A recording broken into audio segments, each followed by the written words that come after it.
Davis, if golf doesn't work out for you, you need to start your own pickle. If golf doesn't work out, let's think about that. I think it's already worked out. How much will you give me for a jar?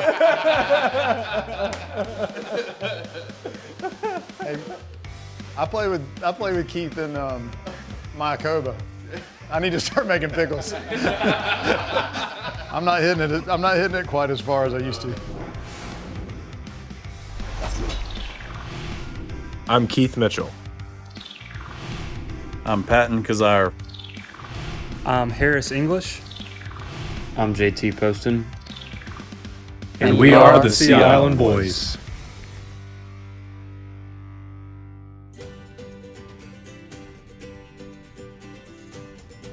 Davis loves to cook, especially barbecue. Anytime you get an invite to go over there, it's always a lot of fun, really laid back. Food is always incredible.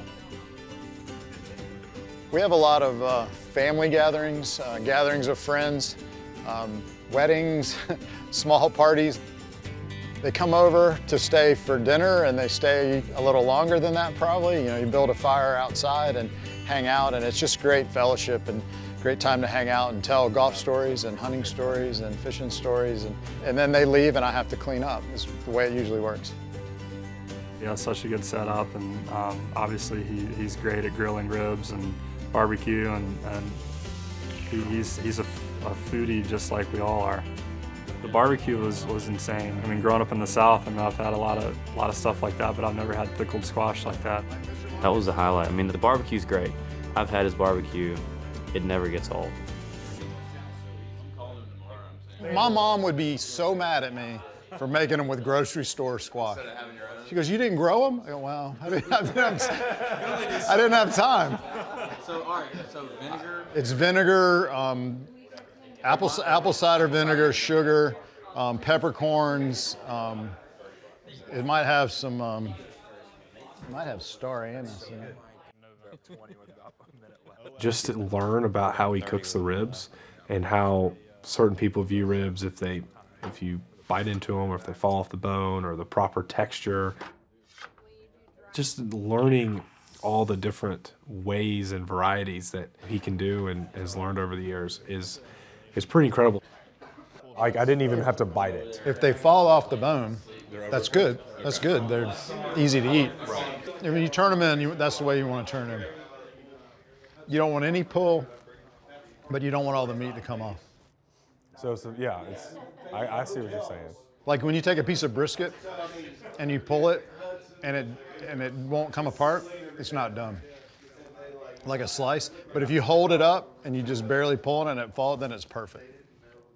There you go. You learned it here from the master, right there. I watch YouTube.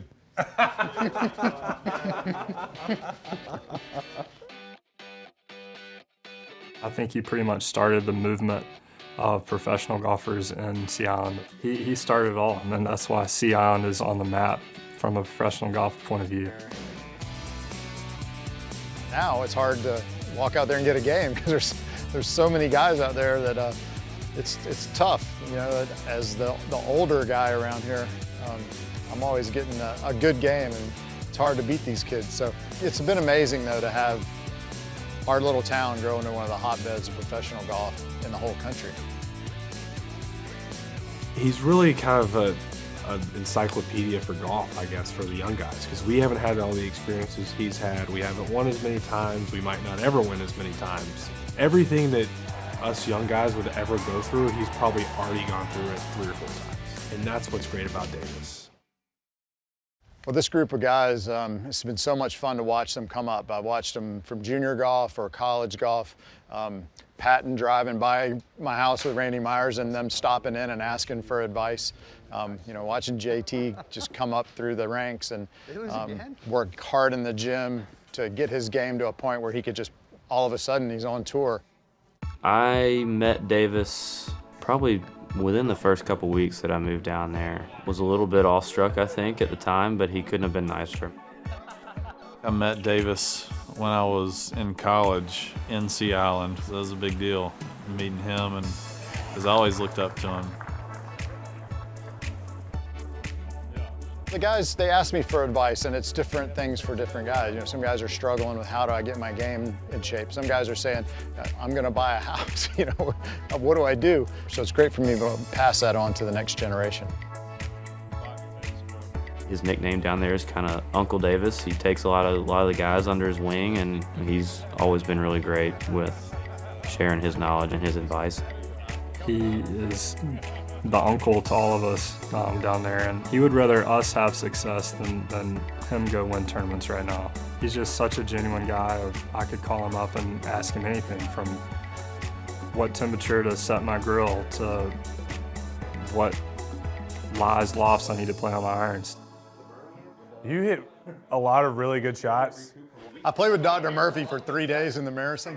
He goes, I love it when you hit a 4-iron and you don't make a divot. I go, that means I hit it good. I don't know where we were, but we both ended up missing the cut, and I looked at Pete, and I said, that is the old #1 in the world right there. I see it, that hole. He hit this flat drive right in the middle of the fairway, then this 5-iron. I mean, when I'm trying to take Well, then I tried to do it. That was the first day. Whiff the putt, but that was the first day, right? Okay. And then the second day, I tried to do the same thing, and I flared it into the bunker. So it worked 50% of the time on that hole. They inspire me. I see them out hitting balls when it's cold. I thought, well, I better go hit balls. The kids are hitting balls. I better keep up with them. He said, the kids are hitting balls, I better keep up with them. That's cool. Hopefully we can have some influence on him. We want him to come out and play with us, because he can certainly keep up with us, and he can still hit it as far as us and go and beat us on any given day. That shows you how competitive he still is, even at his age, not really playing much. It still is in him to want to go out and hit balls just to compete with us. Davis really set the bar high and started the whole thing. He is our mentor, and he's who we all look up to, and he just is led by such a great example, and we're all trying to follow his lead. Cheers. Yeah, we can try. Try. I don't know if It'll be we'll good for have your to. All four are bloopers. gonna leave the station. It'll be good for your bloopers. Dude, look where you nipped it. Oh wow, that is pure. I've never seen an idiot mark on a putter. On a putter until now. Right now. This is called We Win. What's the name of this game? We win. See, this one's up, and then one that's down slides, and you go. So it's That slide. No, that foot stays up. Now slide this one back. There. Now flip them.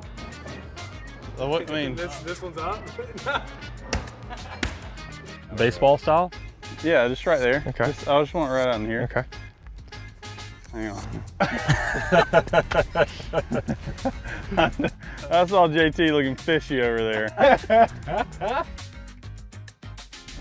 Oh, there it is. There it is. All right, let's do one more cheers. That was a little weak.